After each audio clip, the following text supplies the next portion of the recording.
Bonsoir à toutes et à tous et bienvenue sur CTVM TV, les clés terrestres du vivre mieux.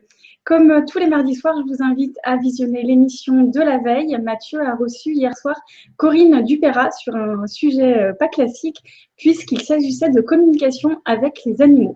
Donc, si vous n'avez pas pu voir l'émission en direct, n'hésitez pas à vous connecter soit sur notre site internet, soit sur leur chaîne YouTube Médiumnité Coaching.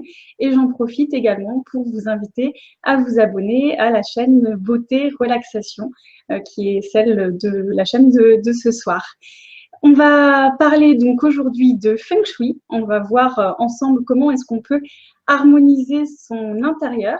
Je vous remercie toutes et tous donc pour votre présence. N'hésitez pas à nous poser des questions, à interagir. On se fera un plaisir d'y répondre. On a eu une petite difficulté technique la semaine dernière. Il semblerait que cette semaine se soit résolue. Donc, n'hésitez pas à communiquer avec nous. Sans plus attendre, j'accueille Vanessa Bourren. Bonsoir Vanessa. Bonsoir Delphine. Alors Vanessa, toi tu as un parcours atypique, très intéressant. Tu es mexicaine et américaine. Tu as commencé ta carrière en tant que journaliste à New York et à Paris. Tu as par la suite fait une retraite dans un temple bouddhiste. Et puis tout ça, ces différentes étapes t'ont conduite à exercer aujourd'hui le métier d'experte en Feng Shui. Donc en écoutant ton parcours, on se dit que ta reconversion professionnelle s'est probablement accompagnée d'une transformation intérieure.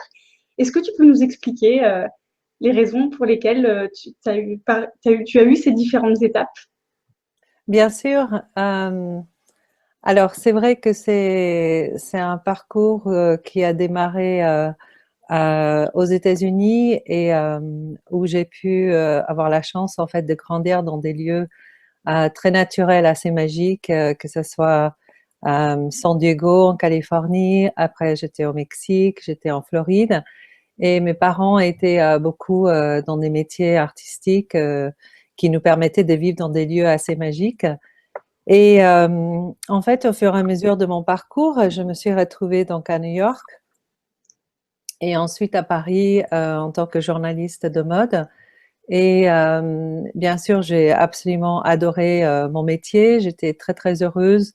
Mais je sentais qu'il y avait quelque chose qui me manquait, qui n'était pas, comment dire, qui me comblait pas à 100%. Donc, après une quinzaine d'années dans ce métier-là, et j'ai eu l'occasion d'entendre parler le Dalai Lama un jour, et ça m'a énormément touchée. Le fait que on revienne vraiment à penser aux autres, à penser comment est-ce qu'on peut aider les autres. Et ça a touché quelque chose que j'avais ressenti au Mexique, en fait, dans mon enfance. C'est le fait de pouvoir observer comment différentes personnes vivent dans le monde. Euh, et effectivement, je me suis dit, il y a peut-être quelque chose que je peux faire, mais il va falloir d'abord que je m'occupe de moi. Et j'ai entendu parler, grâce à une amie, parler d'une retraite donc dans un temple bouddhiste qui s'appelle le village des Pruniers. Donc le grand maître, c'est Thich Nhat Hanh, qui est un maître vietnamien. Et lors de cette retraite, je me suis aperçue de beaucoup de choses. Numéro un, que la nature et notre environnement est vraiment la clé pour se sentir bien, que cela soit voilà, dans n'importe quel contexte.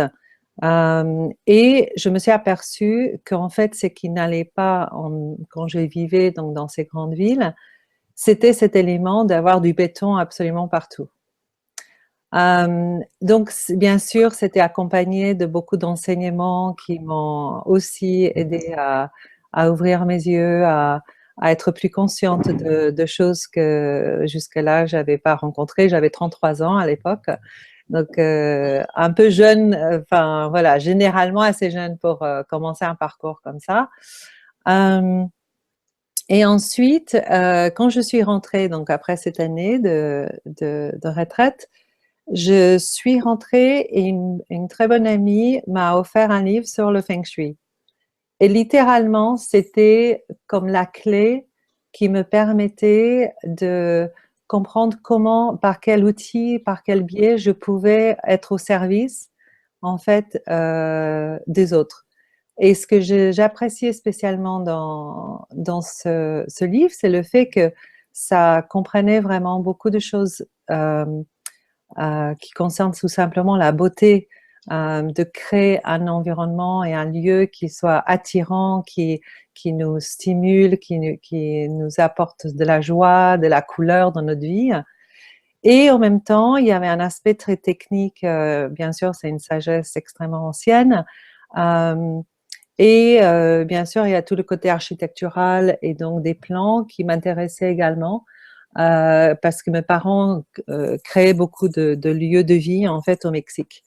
Donc voilà. Et je me suis aperçue que finalement, tout cet enchaînement de choses a été vraiment très instructif, si je peux dire, qui m'ont permis vraiment, en regardant en arrière, que tout avait un fil conducteur et que j'avais un sens finalement, j'avais une raison de avancer et d'évoluer, d'apprendre le plus que je pouvais sur moi-même.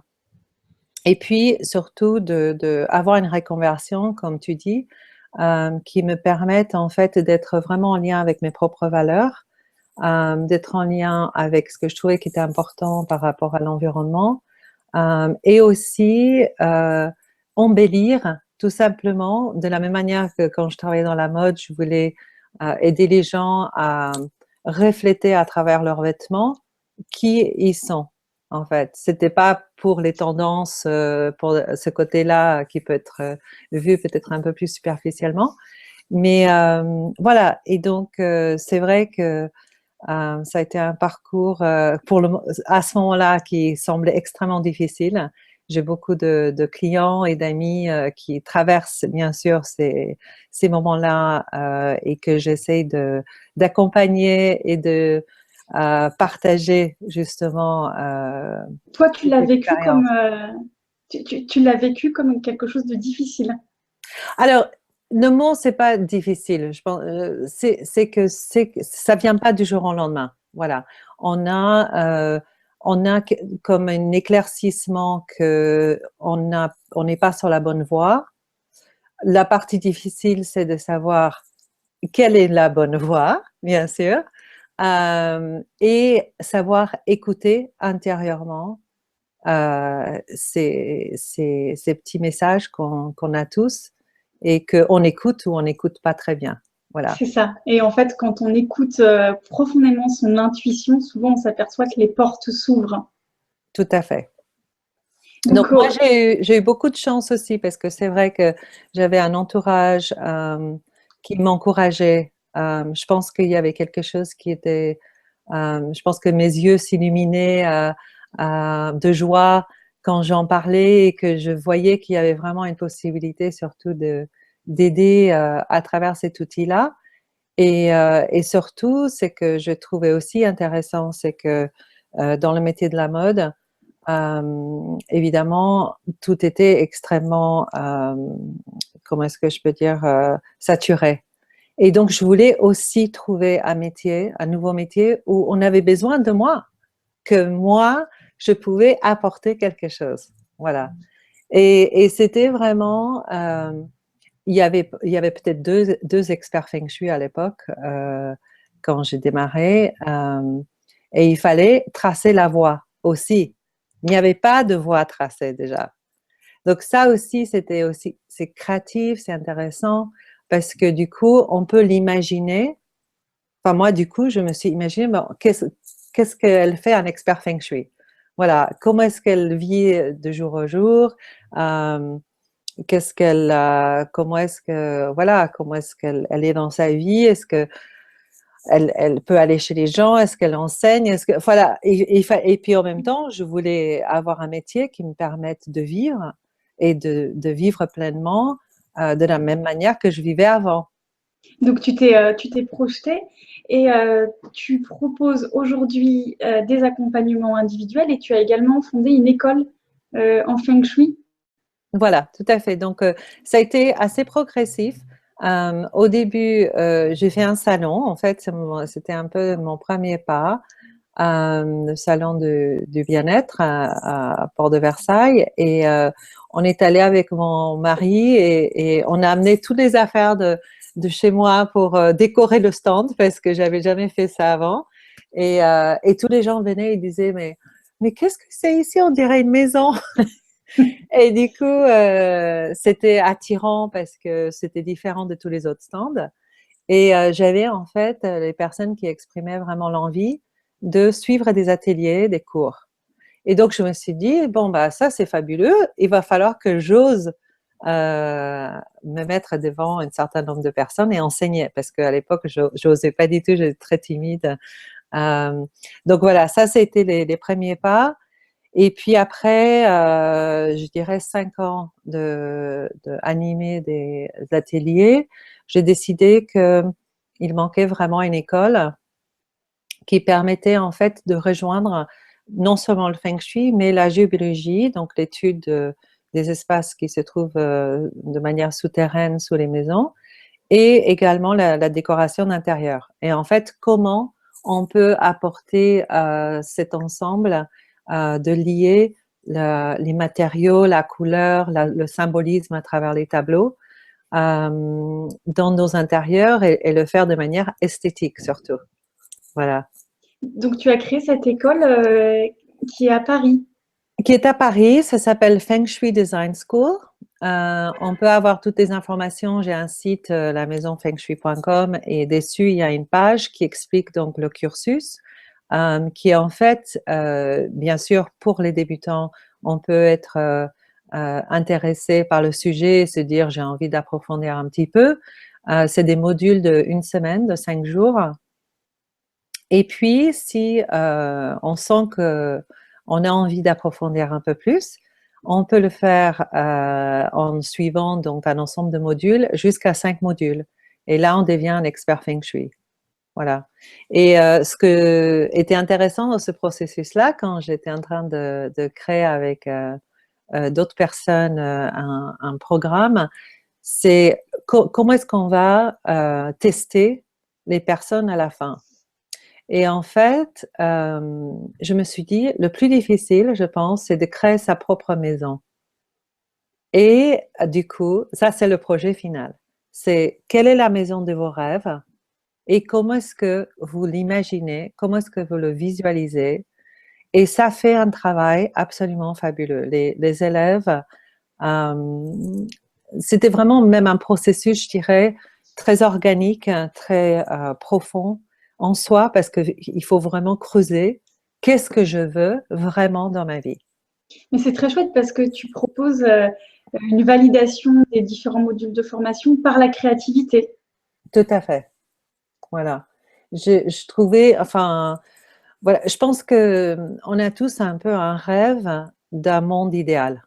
Comment est-ce que le monde serait si moi-même je pouvais créer quelque chose et apporter quelque chose à ce monde. Et en fait, nos maisons, c'est ça, c'est vraiment des créations personnelles qui, comme un auteur américaine qui m'a énormément inspirée dans le Feng Shui, elle dit que chaque acte qui est fait par chacun de nous va avoir un effet sur nos voisins un peu plus loin et petit à petit, en fait, on va justement créer une influence sur l'ensemble de notre environnement. Donc, tout Comment elle commence s'appelle? par soi-même. Elle s'appelle Nancy Santo Pietro. C'est une Américaine voilà, qui est basée sur New York. Et alors, toi, tu proposes également des accompagnements individuels. En France, tu travailles également à l'international. Voilà, alors j'ai commencé à Paris. Donc, quand je faisais mes salons, ben, j'ai rencontré du monde. Après, j'ai décidé d'ouvrir une boutique parce que je voulais vraiment en fait rencontrer les personnes qui à l'époque pensaient, bon, les gens ne savaient pas très bien ce que c'était le Feng Shui il y a 15 ans. Donc, il fallait d'abord créer un discours, comment est-ce que je peux dire, c'est pas le mot discours, c'est un lieu de partage et un lieu d'explication un petit peu de ce que c'est. à travers les objets aussi, la décoration. Donc, ça permettait aux personnes de voir un petit peu que c'était tout à fait occidental aussi, parce que du coup, effectivement, on peut pratiquer de manière où on intègre des objets asiatiques. Mais là, en l'occurrence, moi, ce qui m'intéressait, c'est d'appliquer un feng shui qui soit beaucoup plus occidental et qui corresponde en fait à nos propres symbolismes et que ce soit vraiment personnalisé. Et tes Donc, clients, c'est des particuliers, c'est des entreprises aussi? alors oui, donc comme je disais, bah, je fais des particuliers. Après, j'ai rencontré des personnes à travers les particuliers qui travaillaient peut-être dans une entreprise qui pouvait être liée au bien-être. Donc, j'ai eu des clients en fait où j'ai fait des spas, des bureaux. Donc 450 mètres carrés où il y a des entreprises qui ont vraiment qui sont agrandies et que j'ai pu accompagner en fait à travers ces évolutions à travers les années et ça c'est aussi fabuleux. Euh, Qu'est-ce que je peux dire d'autre? Oui, c'est vraiment, enfin, ça s'applique, le feng shui peut s'appliquer dans n'importe quel environnement en fait. Voilà. Et parmi toutes tes activités, tu as trouvé le temps d'écrire 2 livres.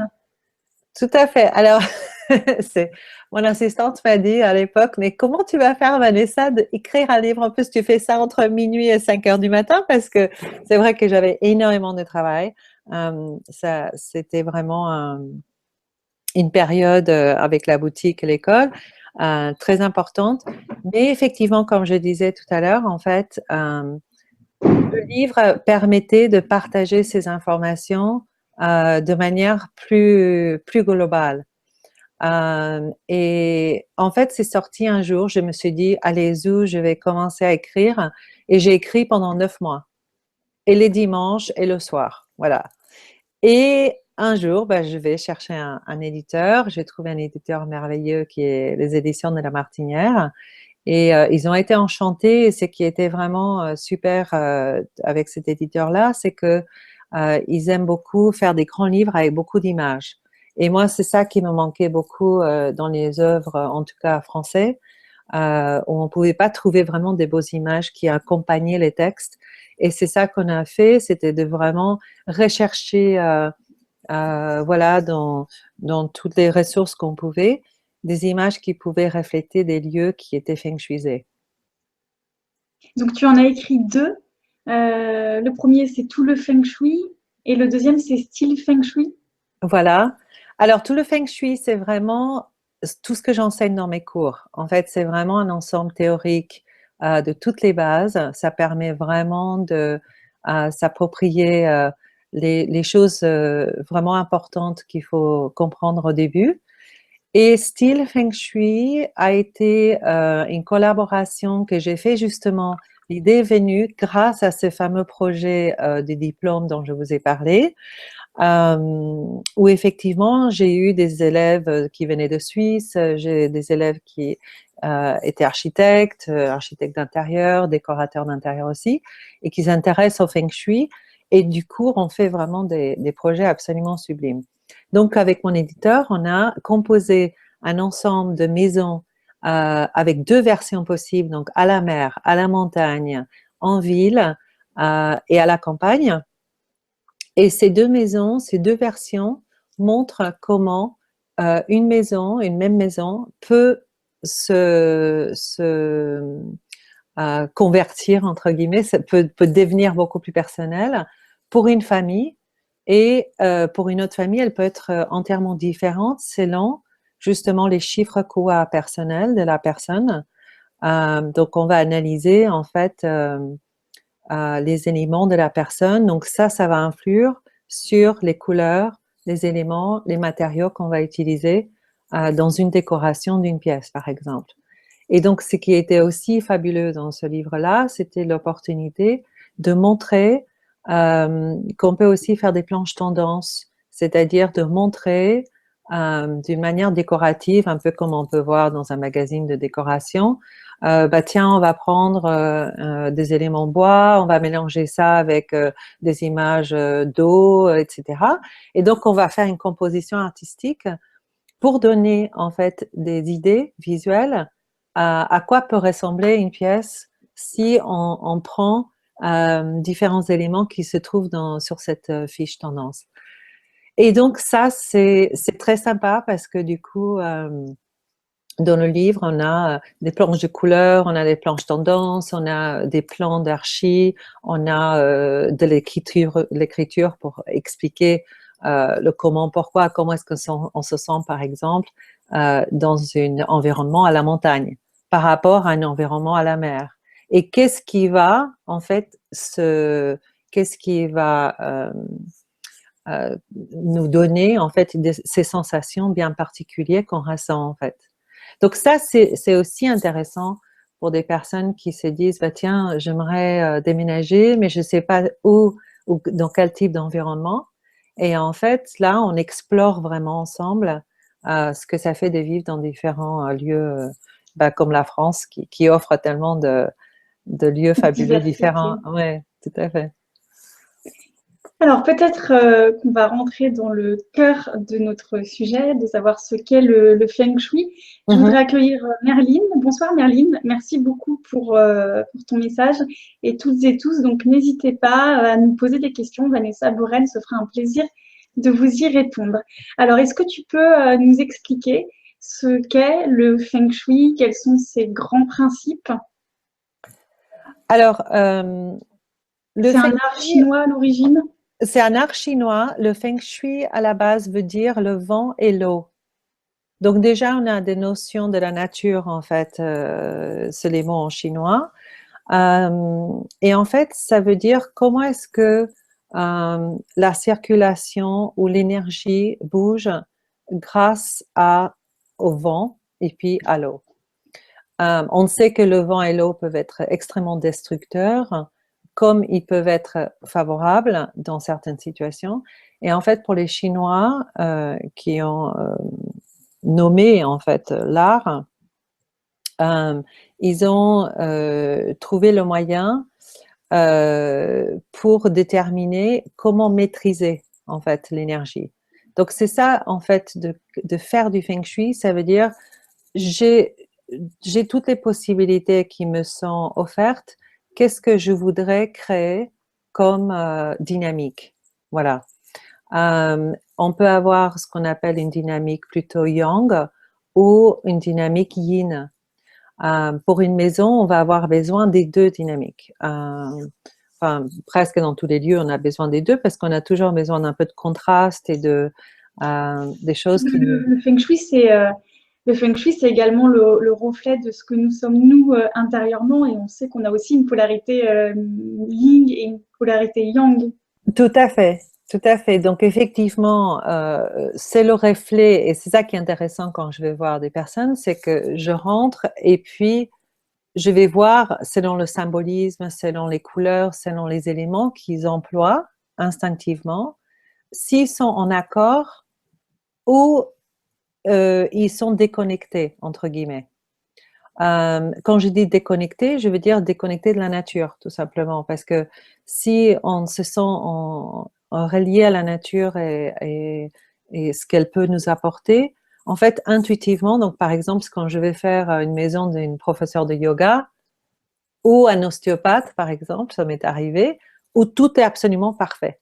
Tout est bien placé, les éléments sont là, on voit la terre, on voit le feu, on voit l'eau, etc. Et ils sont parfaitement placés. Ça, je trouve absolument fascinant que on a effectivement ces capacités intérieures Intuitivement, spontanément. intuitivement de pouvoir placer les choses d'une manière qui nous fasse du bien. Voilà, c'est ça l'idée. Évidemment, il y a plein de possibilités dans une seule maison. Donc, c'est ça que le Feng Shui aussi nous apporte. C'est en fait la possibilité à travers les 5 éléments, donc l'eau, le bois, la terre, le feu et le métal, de générer de l'énergie. Donc ça, c'est pour moi une des choses principales. C'est, comme les Amérindiens disaient, ces hommes blancs, ils sont en train de se couper de la nature. Donc, qu'est-ce que c'est le Feng Shui? C'est vraiment ramener la nature au sein de la maison, permettre, grâce à une plante qui apporte la vie, qui va générer de l'énergie, avoir de l'eau. On est encore en train de découvrir toutes les qualités que l'eau est là et qu'elle peut nous donner, hein, en tant que matière organique, parce que je dis à mes élèves dans mes cours, mais nos corps, on est organique. Et on a besoin de ces reflets naturels. Alors, si on se entoure de murs blancs, par exemple, et voilà, des choses assez raides, si je peux dire, on va ressentir une certaine froideur. C'est le yang. Et donc, on va pas se sentir très relaxé, par exemple. Et donc, c'est là que justement, on va rentrer dans des tonalités yin. On va regarder le yin, ben, ça va être beaucoup de choses dans la rondeur, dans la douceur, des matières beaucoup plus absorbantes, par exemple. Euh, et donc, c'est vraiment très subtil parce que euh, c'est pour ça que déjà, une semaine de cours, ça couvre juste la théorie de base. Donc, vous pouvez imaginer, c'est très riche, très profond. On apprend encore, moi ça fait 15 ans, 16 ans maintenant, j'en apprends encore. Donc, c'est aussi trouver une manière de bien se reposer. C'est étudier la chambre de manière à qu'elle nous apporte le ressourcement dont on a besoin. Ça, pour moi, c'est aussi une des choses les plus importantes parce que je m'aperçois que les personnes qui ne dorment pas bien vont être ceux qui ne peuvent pas fleurir dans leur vie.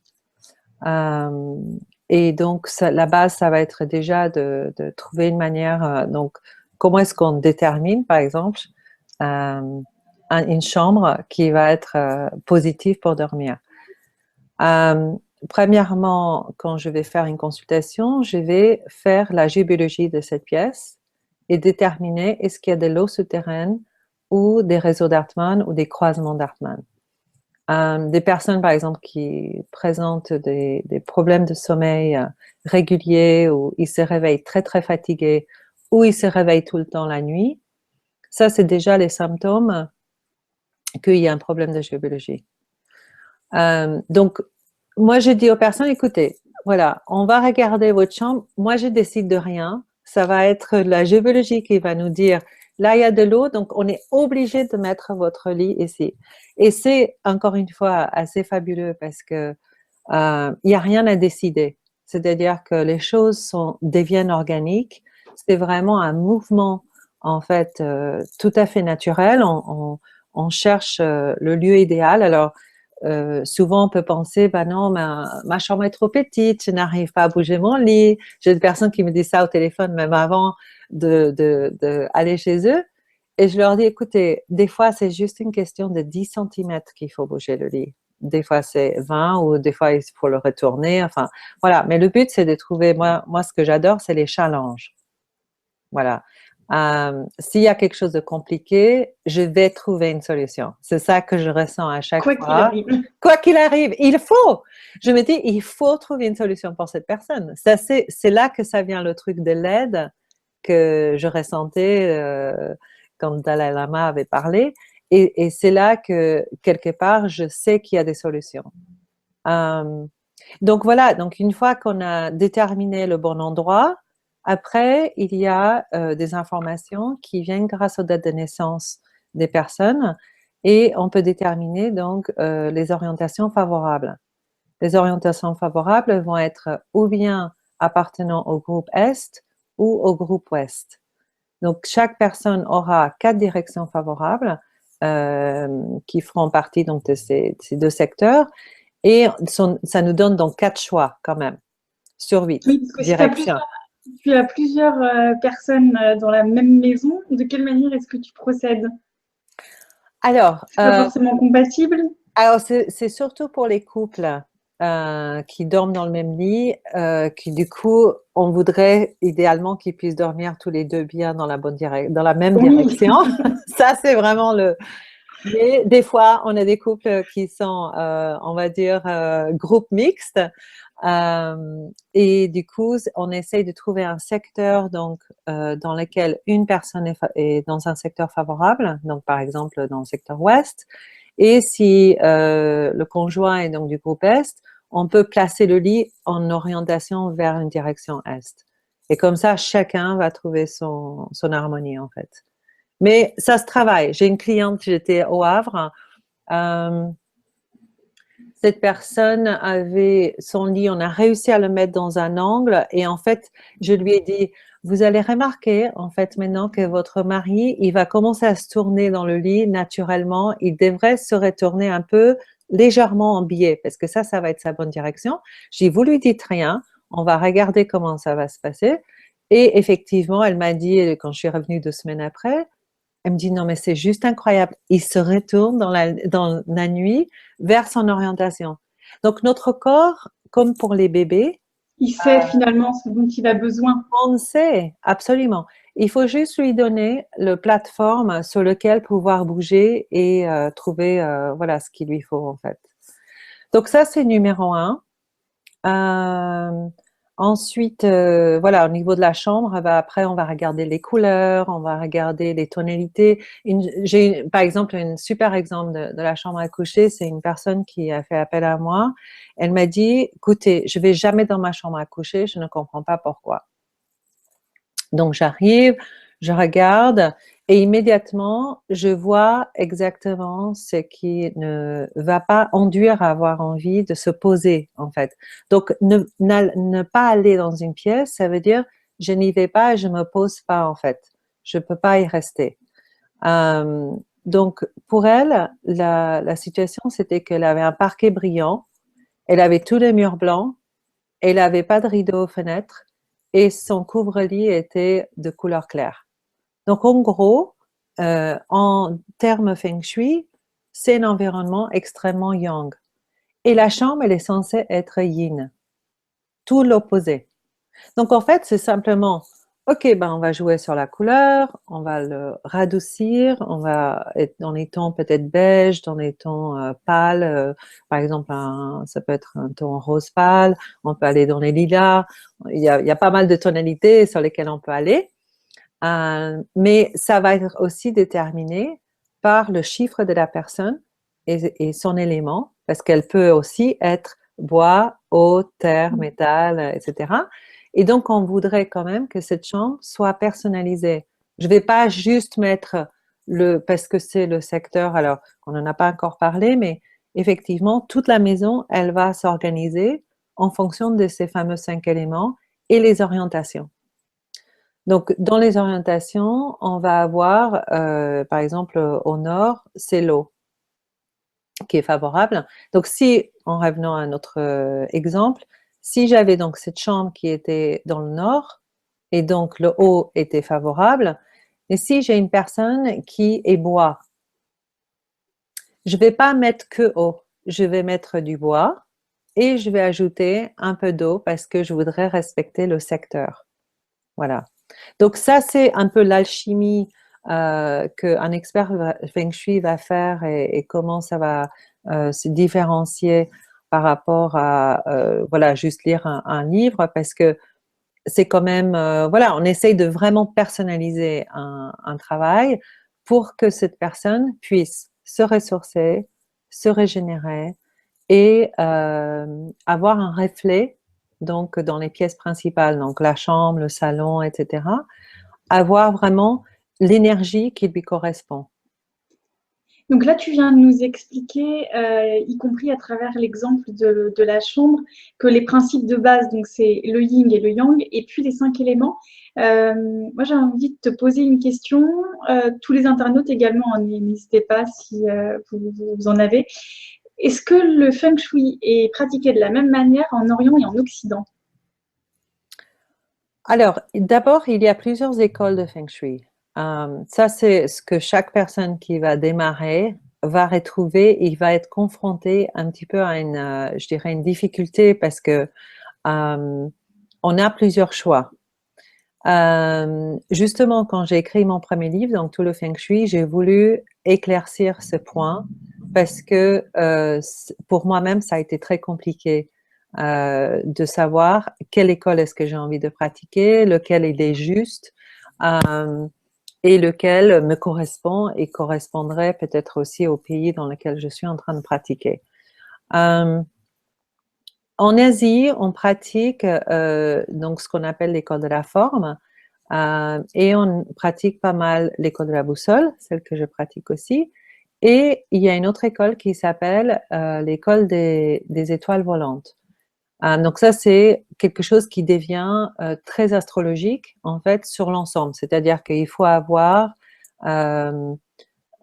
les dates de construction, il faut avoir les orientations à 1 degré près pour déterminer un ensemble de données. Après, il y a en Angleterre beaucoup de personnes qui pratiquent les 3 écoles. Aux États-Unis, on pratique 2 différents types d'écoles, beaucoup moins asiatiques justement. Et justement aux États-Unis, je trouve que à travers les premiers auteurs que moi j'ai commencé à lire à l'époque quand j'avais démarré, c'était vraiment mon ressource d'information principale. Je voyais vraiment la manière de rendre cet art plus proche de notre culture en fait. Donc il y a plusieurs manières de pratiquer effectivement. Dans tout le Feng Shui, j'explique donc l'école de la forme, j'explique l'école de la boussole, et puis une troisième école qui s'appelle l'école des 3 portes ou l'école des Tibétains. Donc il y a une école beaucoup plus spirituelle. Voilà. Les 3 sont très intéressantes. Ils donnent des différentes manières en fait de, comment est-ce que je peux dire, de faire en sorte que le travail soit effectué. J'ai beaucoup de clients qui, quand ils font appel à moi, ils me demandent quelle école est-ce que j'utilise, parce qu'en fait, ils ont fait appel à des personnes où justement, ils ont fait venir des personnes qui ont fait certaines écoles, qui ils sentaient, oui, le mot, c'est vraiment, je suis restée sur ma faim. Donc, du coup, il y a des manières assez succinctes de pratiquer le Feng Shui.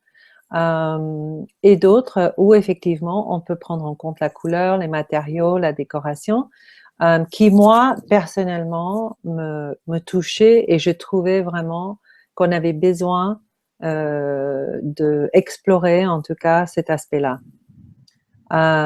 Et puis voilà, donc je ne sais pas si ça répond à ta question. Si, bien sûr. Ok, super. Tout à l'heure, on parlait de la chambre. Est-ce que tu aurais des conseils généraux? Alors, même si on a bien compris que c'était tout à fait personnalisé, est-ce que tu as quand même quelques conseils à donner sur l'aménagement d'une chambre?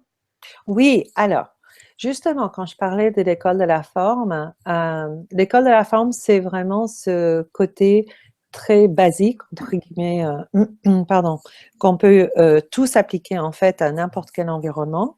Et c'est les premiers Chinois qui ont analysé et observé que dans l'environnement, donc si on va à Hong Kong ou on va dans certaines villes justement où le Feng Shui est très pratiqué, on remarque que le fait d'avoir une très grande montagne derrière soi est une source de protection. On a en fait des bases qui nous permettent en fait de comprendre pourquoi dans un lieu donné, que ce soit la chambre, que ce soit un bureau ou n'importe même un salon, le fait d'être positionné de manière, ce qu'on dit donc, de s'appuyer contre la montagne, c'est de s'appuyer en fait toujours contre un grand mur. Le grand mur où il n'y aurait pas d'ouverture, ni de fenêtre, ni de porte. Voilà, donc un lit, idéalement, une fois qu'on a fait la jubiologie, parce qu'on ne peut pas le savoir tant qu'on n'a pas testé, on voudrait idéalement pouvoir percevoir qui rentre dans la pièce. Donc, un enfant a absolument besoin d'être pas trop proche de la porte, justement pour pouvoir bien se reposer. On se sent plus en sécurité, c'est-à-dire que notre ADN porte ces mémoires de nos ancêtres. Avant, il n'y avait pas de serrure sur les portes, il n'y avait pas de fenêtre, on était libre comme l'air dans la nature. Et justement, c'est très important de se mettre à la place d'un petit être qui est vulnérable. Donc, nous-mêmes, en grandissant et en devenant adultes, on garde quand même, on peut avoir des peurs inconscientes, et donc effectivement déjà de trouver un placement qui est sécurisant peut faire beaucoup de bien. Donc après ça, on a aussi des informations qui parlent, donc c'est la montagne derrière. Après, on est censé avoir une forme assez haute à sa gauche, une fois qu'on a trouvé le bon positionnement du lit. Ça, souvent, ça peut se traduire par une armoire dans une chambre à coucher. Et à droite du lit, une commode, donc plutôt basse. Et ça, c'est le côté tigre. Donc, on appelle la tortue, le dragon à gauche, le tigre à droite et le phénix qui est devant. Le phénix représente l'ouverture et la vision. Donc, de pouvoir voir au loin ce qui se passe. Et donc, on est sécurisé. Du moment qu'on voit, qu'on perçoit, on va mieux dormir et mieux se reposer. Voilà. Alors, on a une question de Merline qui te demande si tu peux donner des exemples simples mais efficaces pour activer les différentes zones. Alors, comme je disais tout à l'heure, l'ensemble de la maison va, enfin, chaque partie fait vraiment, c'est comme le corps humain, elle fait tout, chaque partie fait partie de nous. Donc, on aura effectivement dans chaque partie de la maison des zones, des secteurs qui, pareil, vont s'allier à l'orientation. Donc, on va avoir ce qu'on appelle donc le secteur nord, le secteur sud, sud-est et ainsi de suite. Et chaque secteur va appartenir en fait à des aspects de notre vie. Donc ça aussi, quand j'ai découvert le Feng Shui, c'était vraiment, j'étais, waouh, mais c'est juste incroyable, je peux interpréter ma vie et comment ça se passe à travers les tableaux que j'ai choisis, à travers les objets. Et donc, c'est ce à quoi cette personne est en train de se référer, c'est le fait qu'effectivement, on peut stimuler ou générer de l'énergie dans différents aspects de notre vie. Ça commence toujours par les 5 éléments. Il faut générer de l'énergie à travers l'eau, le bois, le feu, la terre et le métal. Et il faut que ça soit placé dans le bon ordre. C'est-à-dire qu'il faut regarder un schéma pour pouvoir justement retrouver ces bases-là. Et du coup, comment est-ce qu'on peut générer ou apporter ces éléments-là? Ben justement, dans mon livre, dans tout le Feng Shui, j'ai mis plein d'exemples.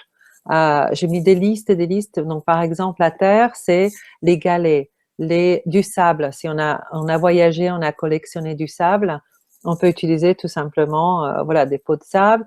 On peut utiliser des minéraux. Voilà, tout ce qui va être utilisé dans la cuisine, donc tout ce qui est à base d'argile ou de terre ou de terre cuite, toutes nos assiettes, porcelaine et autres, tout ça. Donc on a tout ce qui est dans la maison, tous les objets vont correspondre en fait à un élément. Et l'idée, c'est d'organiser la maison pour que chaque couleur, chaque objet trouve vraiment sa place. Donc c'est vraiment comme un puzzle de millions de morceaux, parce que avec tous les objets qu'on a dans notre maison, il faut trouver juste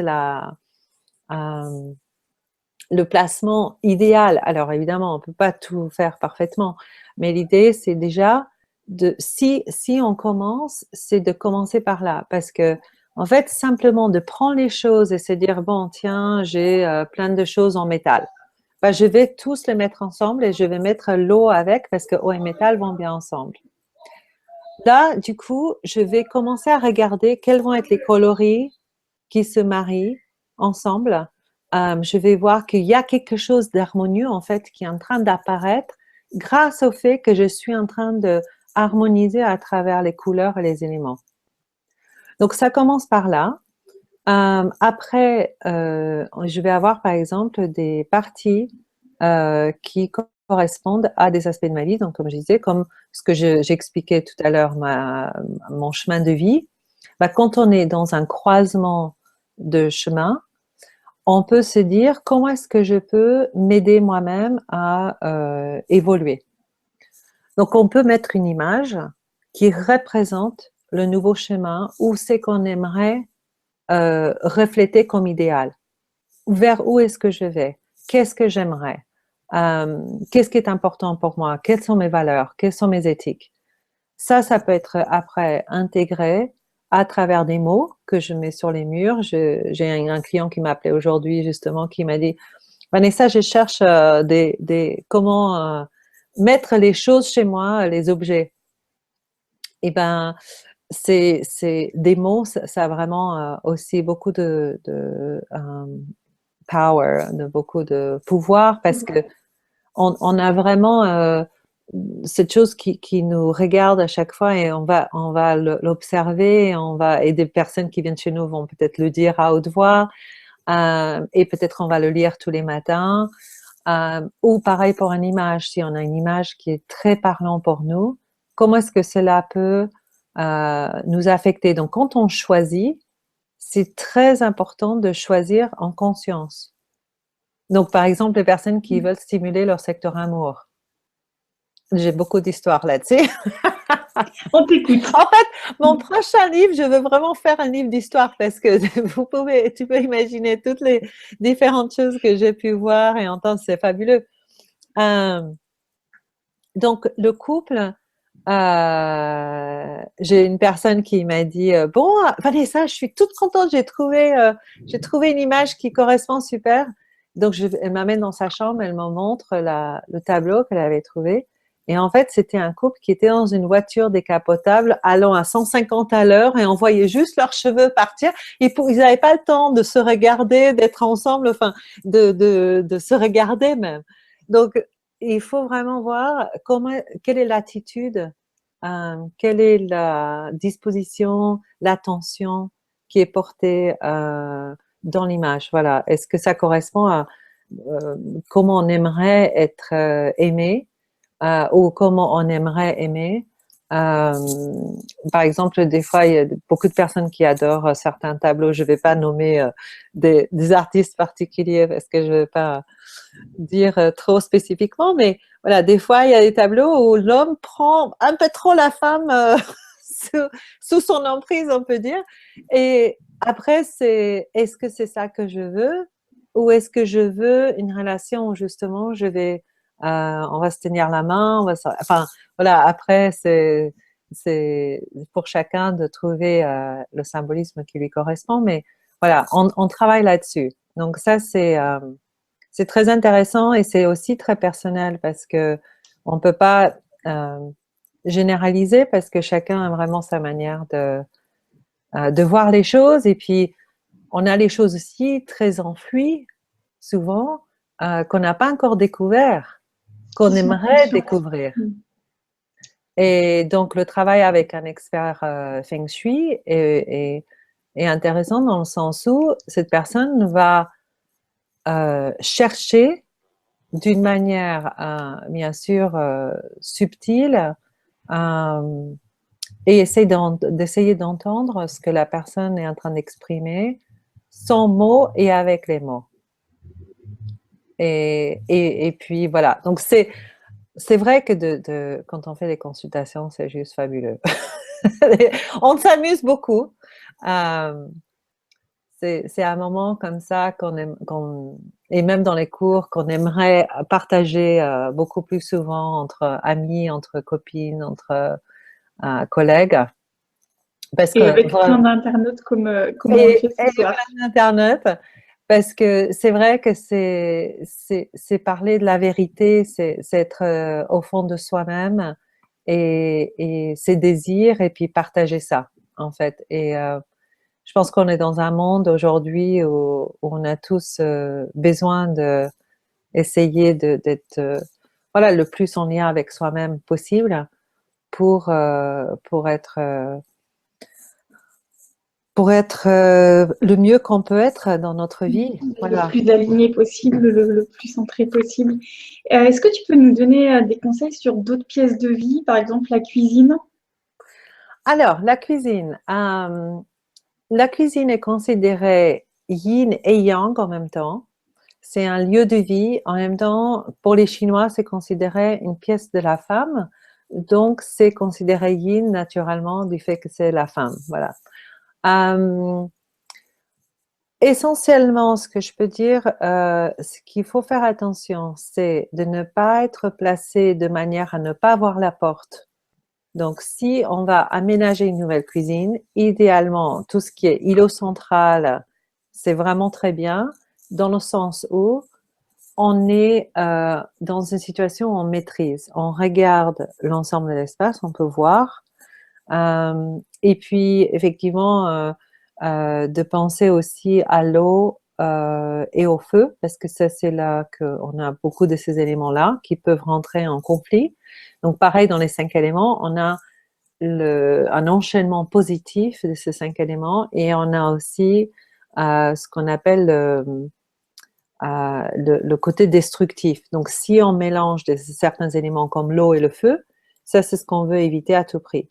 Donc, ça veut dire, par exemple, on va éviter d'avoir le four qui juxtapose l'évier ou le réfrigérateur, qui est considéré eau aussi, parce qu'il y a pas mal d'eau à l'intérieur, une machine à laver, la vaisselle ou autre. Donc, tout ce qui est voilà, four et plaques, essayez d'éviter. Et si on ne peut pas le bouger, disons que voilà, la cuisine est faite et on doit trouver des solutions comme ça, c'est de mettre au moins une planche de bois entre les deux. Ça peut être sur le plan de travail, ça peut être aussi entre les deux espaces. Des fois, on peut glisser une planche voilà, le long des deux meubles électroménagers. Donc, il y a ces choses-là. Il y a les couleurs aussi. On essaie d'éviter d'avoir trop de feu. Donc, si on a une cuisine toute rouge, ça ne va pas être bon non plus.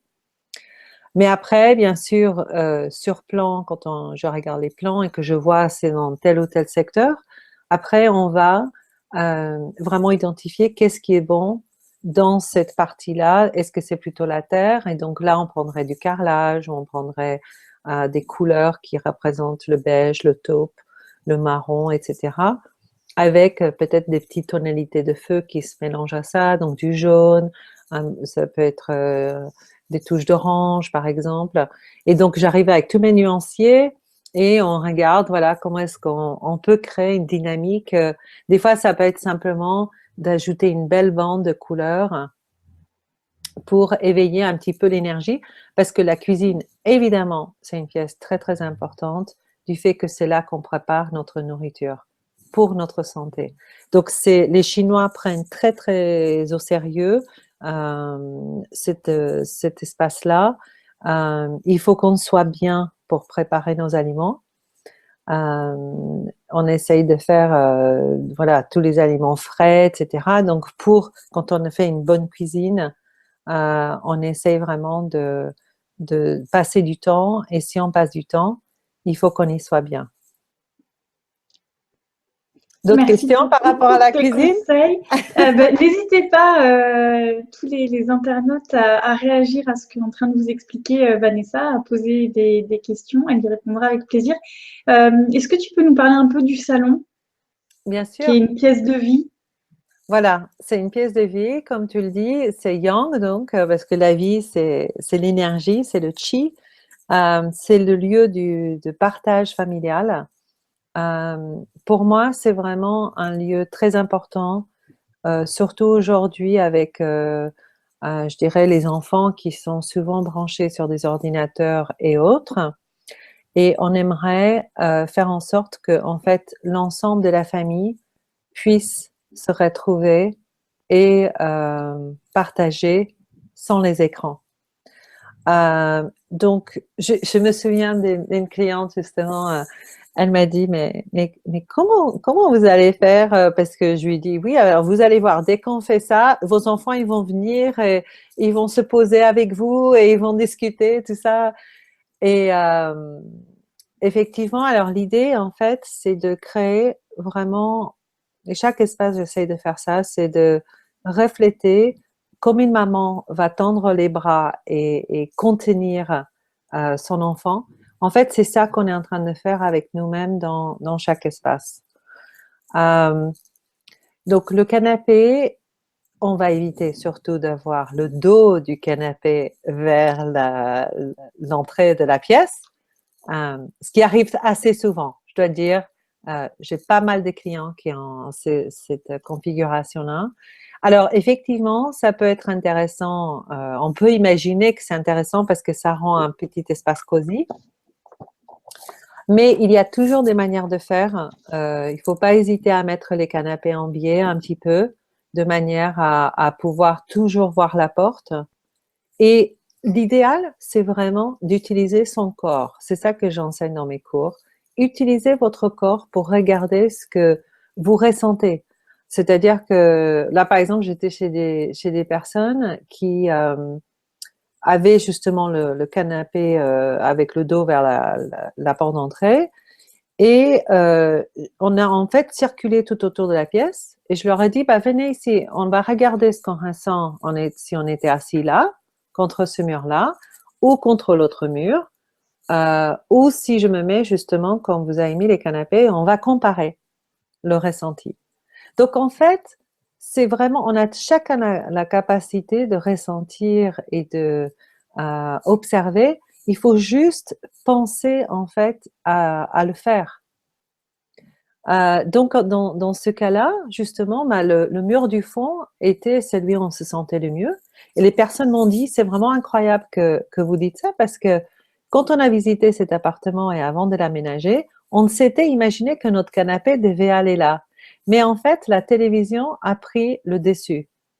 Donc, souvent, on a une prise qui a été posée dans un endroit et toute la configuration va se faire autour de cette prise de télévision, en fait. Et contre son intuition, Et finalement. contre son intuition, voilà. Donc ça, c'est important de voir où est-ce que le corps, nos corps peuvent s'installer pour être le mieux. Et les télévisions et les rangements viennent après nous. C'est pas eux en premier. Ça, c'est un petit peu les priorités sont à changer quand on est en train de bouger les choses. Alors, c'est vrai que pareil pour la couleur. Moi, je trouve que la couleur aussi est importante dans un salon. Euh, alors, ce que je dis aussi, c'est que ça dépend vraiment aussi des personnes, parce qu'on peut avoir des personnes qui travaillent énormément et qui rentrent chez eux et en fait, ils veulent faire une chose, c'est de se relaxer. Donc là, pour le coup, on pourrait imaginer un salon qui serait un peu plus yin que yang, donc un peu plus reposant. Mais de base, je trouve que c'est important d'apporter de la joie, d'apporter un peu de dynamisme, des fleurs fraîches, de la couleur sur un mur ou deux, on va dire, au moins. Et pareil, des tableaux. Qu'est-ce qui est représenté dans notre salon? Alors effectivement, ce salon va appartenir à une partie de l'ensemble de la maison. Et donc, on va regarder dans quel secteur est-ce qu'il se trouve. On aimerait respecter dans le plus possible des éléments qui correspondent. Donc, si ça se trouve à l'ouest, par exemple, ça va être le métal et la terre. Et là, justement, dans mon deuxième livre Style Feng Shui, on peut voir, là, si j'avais un espace métal et terre, qu'est-ce que ça donnerait comme décoration? Ça va être les blancs, les argentés, les dorés, et je vais ajouter aussi les beiges, les taupes, les cyanes, les ocres. Et là, je peux vraiment jouer. Je peux faire ou mes murs un peu plus terre, et je peux ajouter un peu de couleur dynamique dans les métaux, parce que le métal est un peu yang, ça crée du mouvement. Je peux avoir des coussins avec de l'argenté ou des petites paillettes dedans. Je peux apporter voilà de la lumière, des lampes. Voilà, il y a tellement de manières d'apporter des éléments. super. Et puis les tapis aussi ont un rôle très important car ils permettent vraiment aussi de se regrouper, de se retrouver. Et donc, on peut jouer aussi sur ces couleurs-là. Si on veut créer une énergie beaucoup plus reposante, on va partir plus sur les tons de terre.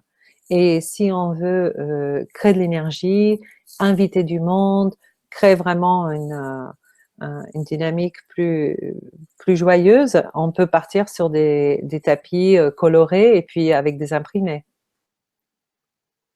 Alors, j'ai une question qui me venait en t'écoutant. Notamment à Paris, on vit dans de petits espaces et souvent on voit que dans les salons, on positionne un miroir. Tu sais, pour avoir la sensation que la pièce est plus grande. Est-ce que tu peux nous donner ton avis?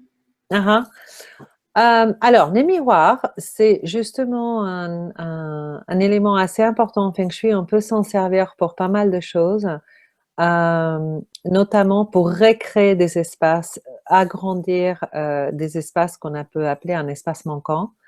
Quand on a par exemple une forme de L ou autre, on va s'en servir. Donc, si on a besoin pour une remède Feng Shui de placer un miroir, il peut être effectivement dans un salon. Alors, ce qu'on va éviter pour être un petit peu plus général, c'est de l'avoir surtout face à la pièce ou l'accès de la pièce, donc dans l'entrée de la pièce, entre guillemets, et surtout dans l'entrée de la maison. Ce qu'on dit, c'est que en fait, quand on a un miroir en face, ça nous renvoie. Donc en fait, ça nous donne pas forcément l'envie de rentrer et circuler.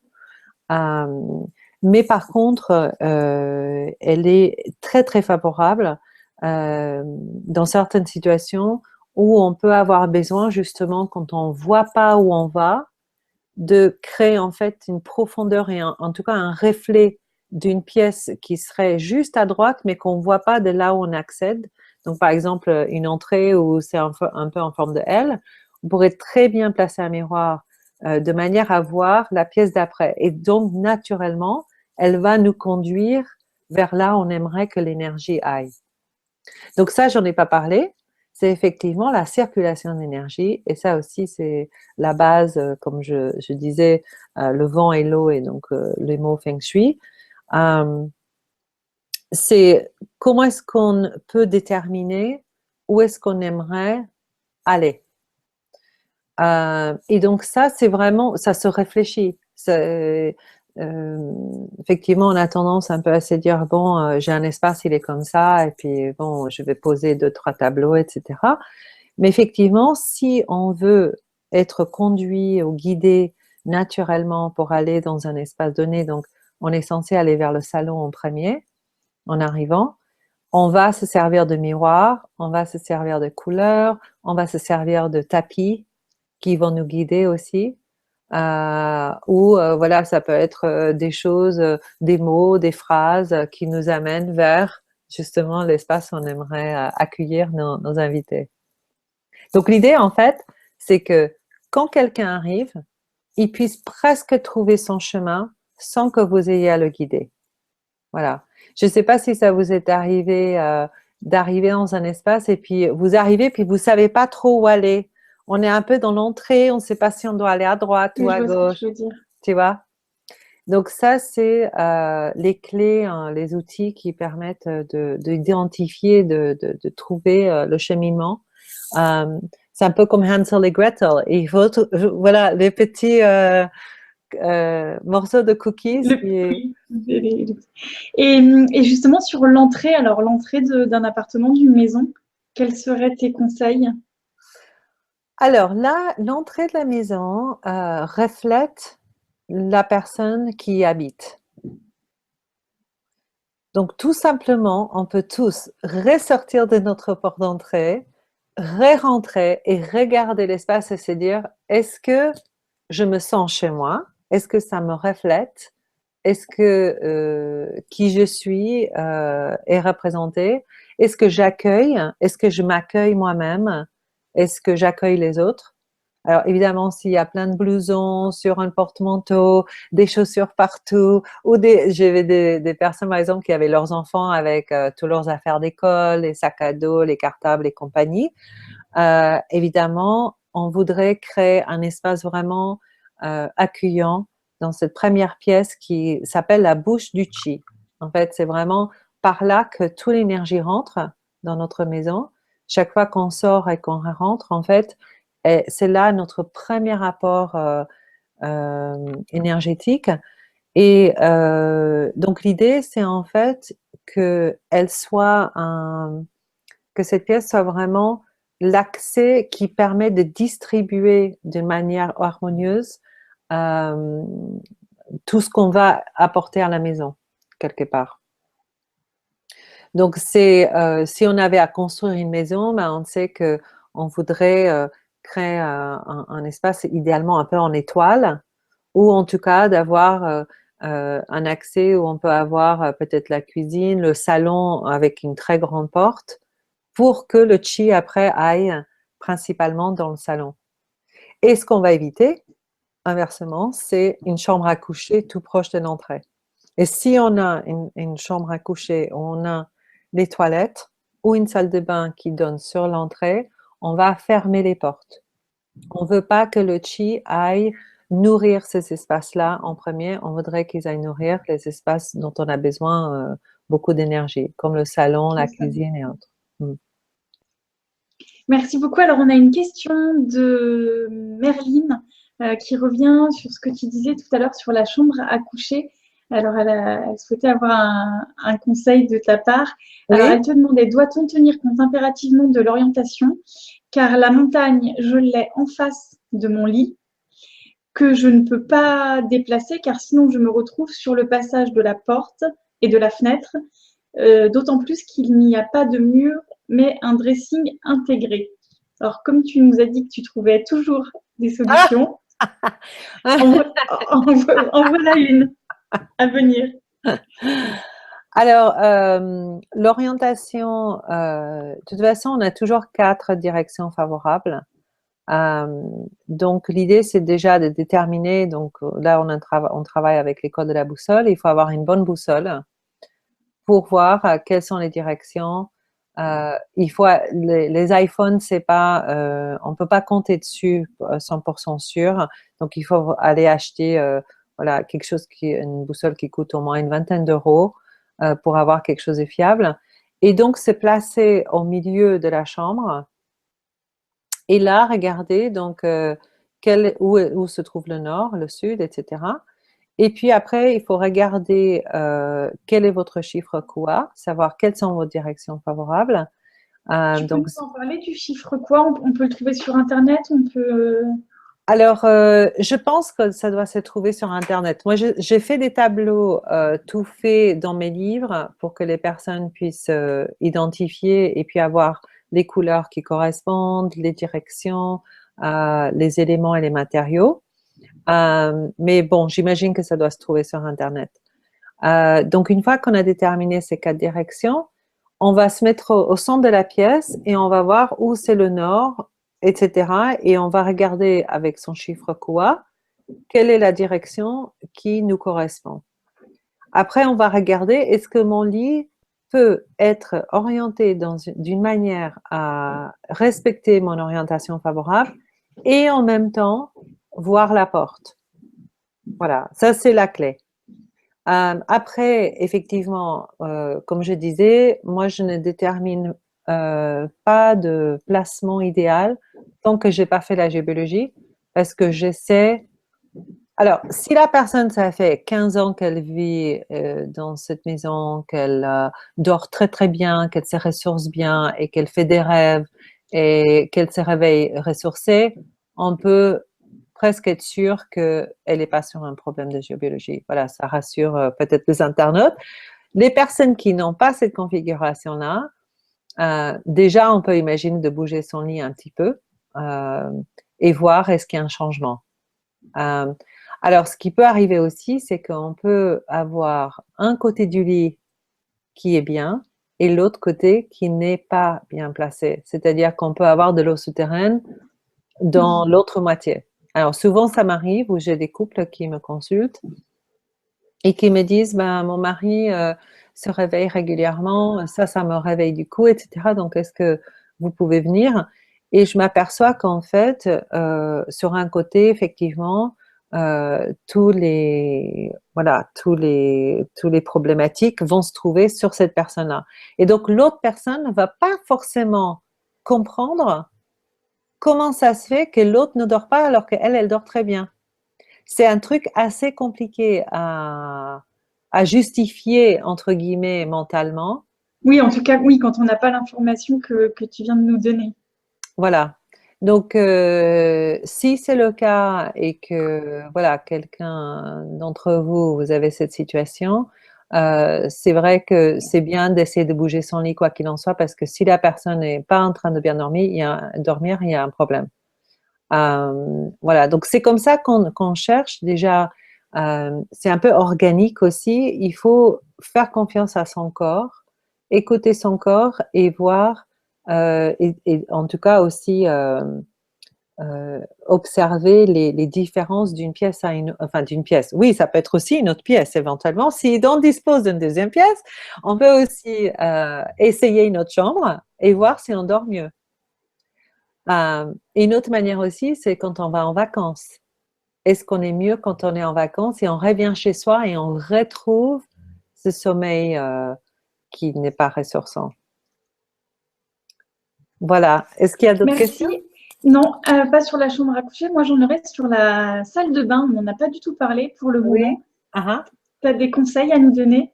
Alors, la salle de bain et les toilettes, d'ailleurs, c'est des pièces d'eau qu'en Feng Shui, on voudrait. En fait, à l'époque, il n'y avait pas des pièces d'eau à l'intérieur de la maison. Comme on sait, voilà, ça date que d'une centaine d'années. Euh, Ils considèrent que le fait d'avoir un lieu où on se nettoie et dans lequel il y a voilà, une partie de déchets, on va éviter de mélanger ça avec comment est-ce que je peux dire, avec les éléments harmonieux, énergiques, etc. On veut couper un petit peu ces deux énergies qui ne se mélangent pas. Donc, il y a des règles très très simples et très basiques pour les toilettes et les salles de bain, c'est de respecter les éléments bois et terre. Donc ça veut dire, dans mes couleurs, je vais essayer d'apporter du vert, du beige, de l'ocre, taupe, etc. Dans les matériaux, je peux avoir du carrelage, je peux avoir du bois, je peux avoir voilà, des choses qui vont évoquer le bois, donc les plantes, des imprimés, euh, voilà, des choses sur les carrelages aussi, sur mon rideau de douche, sur voilà, tout type d'objets décoratifs. Je vais essayer de respecter au maximum la terre et le bois. La raison pour ça, c'est que on ne veut pas augmenter l'énergie de l'eau. L'eau égale au bleu et au noir. Donc, si on a une salle de bain bleue, en fait, et on pense faire des travaux, ne remettez pas du bleu et ne remettez pas du noir. Oui, c'est comme si ça faisait doublon finalement. Voilà. Et l'idée, c'est que dans le cycle des 5 éléments, on voudrait en fait trouver une manière de absorber l'eau, de la faire disparaître pour qu'elle soit pas en train de s'accroître et donc de partir par les évacuations. En fait, c'est ça le problématique énergétique, c'est qu'il y a une éperdition d'énergie à travers les évacuations. Voilà, donc ça peut être très créatif hein, de jouer avec la terre et le bois. On n'est pas restreint. Je rassure tout le monde qu'il y a des très beaux intérieurs qu'on peut faire avec. Et d'ailleurs, c'est très tendance. On le voit partout, que ce soit des carrelages imitation bois, que ce soit des papiers avec des imprimés naturels. Et au contraire, je trouve que moi, ça me rappelle certains lieux que j'ai visités au Mexique où on avait les douches à l'extérieur, dans la jungle. C'est assez fabuleux de se sentir qu'on est en pleine nature, en fait, quand on est dans sa douche. Oui, effectivement, en Indonésie aussi, ils fonctionnent de cette manière-là. Ah oui, oui, voilà. Tu nous as donné de nombreux conseils là sur chacune des pièces de vie. Je ne sais pas si les internautes ont des questions spécifiques, donc n'hésitez surtout pas à les poser. Est-ce que tu peux nous donner des explications sur les différentes couleurs et sur leur symbolique? Oui, alors, en fait, déjà, les couleurs, c'est vraiment, surtout en Feng Shui, c'est relié au yin et yang. C'est-à-dire on va avoir le spectre de tonalité du plus pâle au plus foncé. Et en fait, selon les densités, on va pouvoir les organiser en fait par pièce.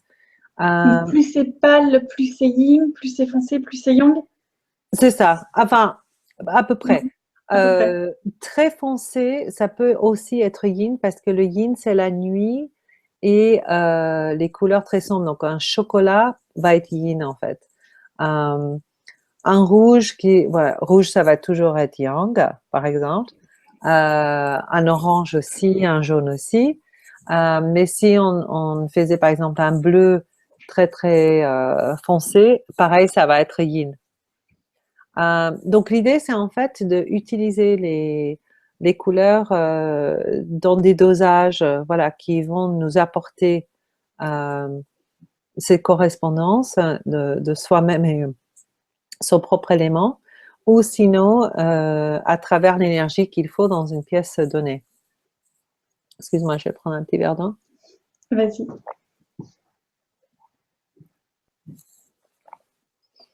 Euh, donc après, on a aussi la symbolique de la couleur à travers, par exemple, le secteur amour, qui est le rose.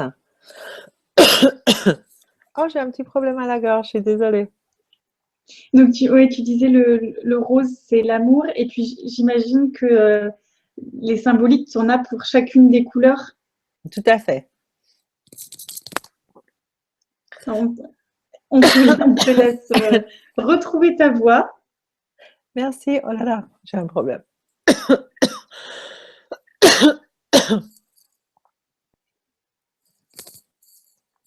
Prends 1 ou 2 minutes si besoin, il n'y a aucun problème. Euh, N'hésitez pas toutes et tous à poser vos questions si vous le souhaitez.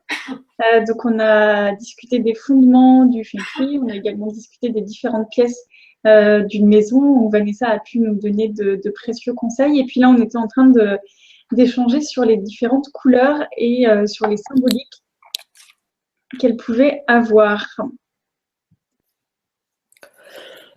Voilà, Pardon, ça avec y nous. est, je suis de retour. Oui, Oui, donc, on évoquait les couleurs. Donc, tu disais le rose, c'est la couleur de l'amour. voilà. Le rouge aussi, dans certaines, certaines tonalités. On a après le jaune qui va, enfin, il y a beaucoup de symbolique, mais c'est pas forcément le feng shui. Alors, je suis vraiment désolée, j'ai perdu ma voix. Voilà, c'est vrai qu'il y a certaines choses et c'est surtout relié aux pierres. En fait, souvent on peut retrouver le quartz rose qui représente l'amour. Donc, ça va être certains objets qui vont avoir une symbolique, mais pas forcément reliés au feng shui. Voilà. Et tu peux nous donner d'autres symboliques, la couleur verte, par exemple, quel va être son symbole? Alors, c'est le bois, c'est l'énergie, c'est le printemps, c'est l'énergie des nouveaux projets. Voilà, donc on va s'en servir principalement dans les secteurs est et sud-est, ainsi que le sud aussi. Voilà. Et d'autres couleurs, le bleu, le orange. Alors, le bleu, c'est l'eau, en fait. Donc ça, on va pouvoir s'en servir dans les secteurs nord et aussi les secteurs où l'eau va être favorable. Ça va enduire, voilà, après c'est les qualités yin qui vont pouvoir apporter certaines dynamiques, mais sinon dans l'ensemble, voilà, c'est pas, et on ne dit pas, voilà, ça représente tel ou tel symbolique par rapport à l'amour ou autre, enfin voilà. On essaie, voilà, de créer des ensembles euh, qui vont évoquer certaines énergies, je dirais, pour manque d'un meilleur mot. Euh, mais effectivement, la couleur, ça va être vraiment relié à la nature et en fait aux éléments, principalement. La symbolique, on va s'en servir plus dans les images. Voilà, c'est là que du coup, ça va jouer beaucoup plus de ce côté-là et au niveau de l'inconscient. Voilà. Il y a Alors, d'autres questions? merci beaucoup pour toutes tes explications sur les couleurs. Moi, j'avais encore une question sur les matières euh, Oui. à utiliser. Par exemple, dans un salon, est-ce que tu vas privilégier un canapé en tissu, un canapé en cuir, sur ce genre Alors, de questions? Qu'est-ce que tu pourrais nous conseiller? euh, quand on ne veut créer du yin, en fait, ça va être beaucoup plus les matières absorbantes. Tout ce qui est yang, ça va être plus brillant, plus lisse, etc. Euh, Tout va dépendre en fait de la personne et ce qu'elle va souhaiter générer comme ambiance. C'est vrai qu'il peut y avoir des canapés en cuir qui sont très accueillantes. Euh, Si on avait par exemple du cuir blanc brillant, ça serait un ensemble qui ferait que c'est un peu moins accueillant. En fait, on ira moins facilement aller se poser dedans. Et il faudrait trouver des contrastes, par exemple dans les tons des murs ou au sol, pour que justement ça crée l'énergie qu'on est en train de rechercher. Tout ce qui est tissu, que ce soit une tête de lit, par exemple, qui va être épais et va être très accueillant, très yin, très doux. Quand on a, par exemple, une tête de lit en bois, ça le sera un peu moins, ça va être un peu plus yang. Voilà, donc après, c'est vraiment une question de trouver l'équilibre de l'ensemble pour que on n'ait pas trop de choses trop reposantes et pas de choses trop actives et donc yang, et de trouver justement, si on a par exemple un canapé en tissu, c'est là qu'on pourrait se permettre d'avoir un sol en parquet pour équilibrer, et puis pourquoi pas une table basse qui serait un peu plus brillante pour générer justement un peu de mouvement et de dynamisme dans la pièce. Et justement, qu'est-ce que tu conseillerais comme table basse entre le bois et le verre en fonction des différents salons? Alors là, on rentre aussi dans les éléments et les matériaux correspondant aux éléments. Donc, si on avait, par exemple, un secteur bois, évidemment, je vais donner la priorité à une table basse en bois. Si je suis dans un secteur eau, ça va être le verre. Si je suis dans un secteur bois, on peut aussi utiliser le verre parce que l'eau est favorable dans un secteur bois, du fait que l'un nourrit l'autre. Et donc, c'est comme ça que aussi on va choisir les formes des tables basses, les formes des canapés, même les formes des cadres qu'on va placer sur un mur ou d'un miroir. Voilà, on peut choisir par exemple un miroir rond par rapport à un carré ou un rectangulaire en fonction du secteur. Donc, tu vois, c'est vraiment intéressant parce que il y a un aspect symbolique qui est très présent parce que toutes ces formes représentent aussi dans notre inconscient, on a vraiment euh, des choses qui ont des correspondances, même si on ne le sait pas. Et c'est ça que je trouve un challenge quelque part dans le Feng Shui, c'est comment respecter au mieux pour voir ce qui va se passer. Moi, c'est comme ça que je le prends. Et je le fais d'ailleurs aujourd'hui encore chez moi, j'expérimente des choses. J'avais d'abord une certaine tête de lit, après j'ai changé. Là récemment, j'ai pris une nouvelle tête de lit en tissu beaucoup plus épais. Et avec ma fille, on remarquait la différence, euh, comment on se sent vraiment avec ce tête de lit-là. Et elle me disait exactement dans les mots d'un enfant, c'est que si on observait en tant qu'adulte comment on se sent, c'est vraiment, enfin, c'est très clair, c'est très c'est pertinent. Euh, donc, c'est vraiment des choses que j'invite tout le monde à expérimenter. C'est Ton comment est-ce que premier je me conseil, en fait, sens. c'est le ressenti.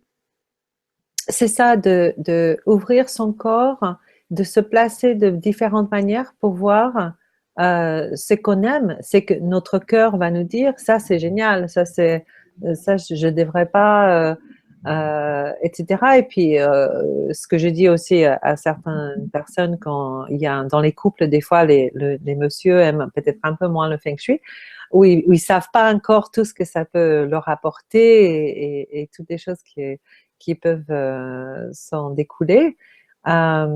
C'est juste d'essayer. On peut essayer et on peut toujours rebouger après. Donc, il n'y a pas de, voilà, c'est pour toute la vie. Si j'ai peins un mur en jaune, on peut le changer dans 2 ans, c'est pas un problème.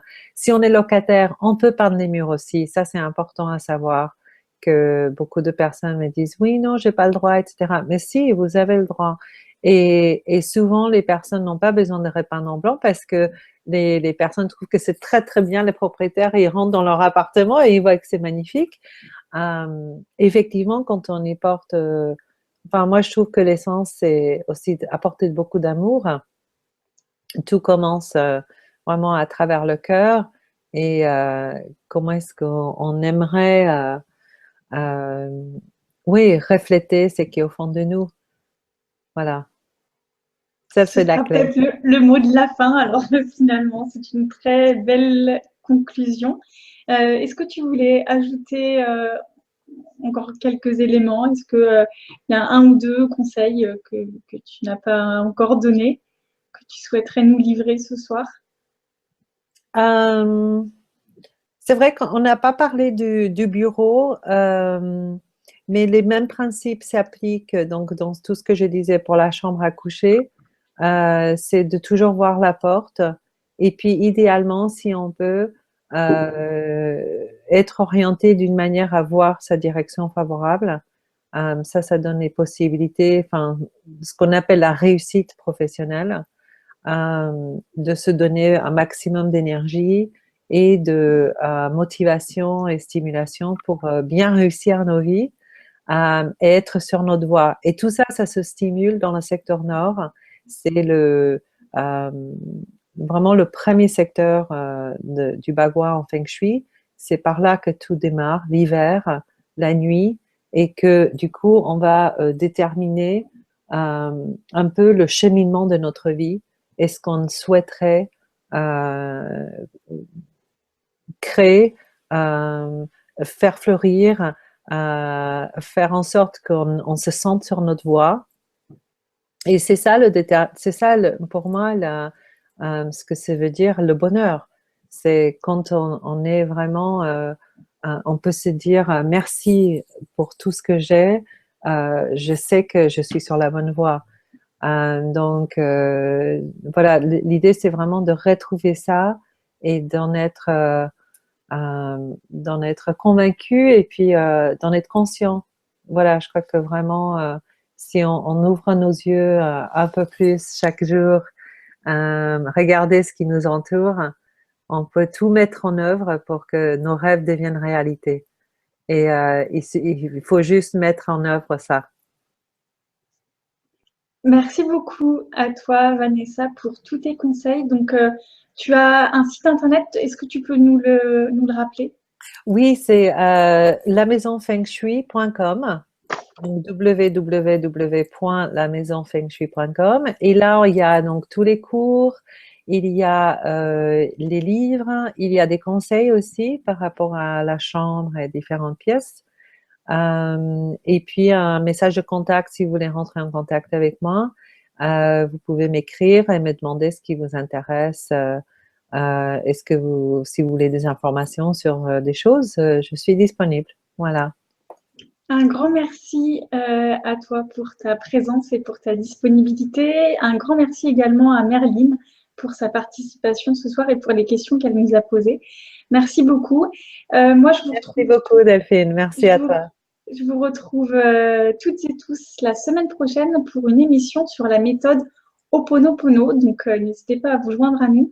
Ce sera vraiment très intéressant. On discutera de la libération des mémoires émotionnelles grâce à cette méthode qui va permettre de se retrouver soi-même, de retrouver son identité. Donc, j'accueillerai Céline Berruyer avec vous toutes et tous. Et puis, vous pouvez retrouver également demain sur la chaîne Planète et Écologie, Sylvie vous présentera une nouvelle émission sur le Feng Shui.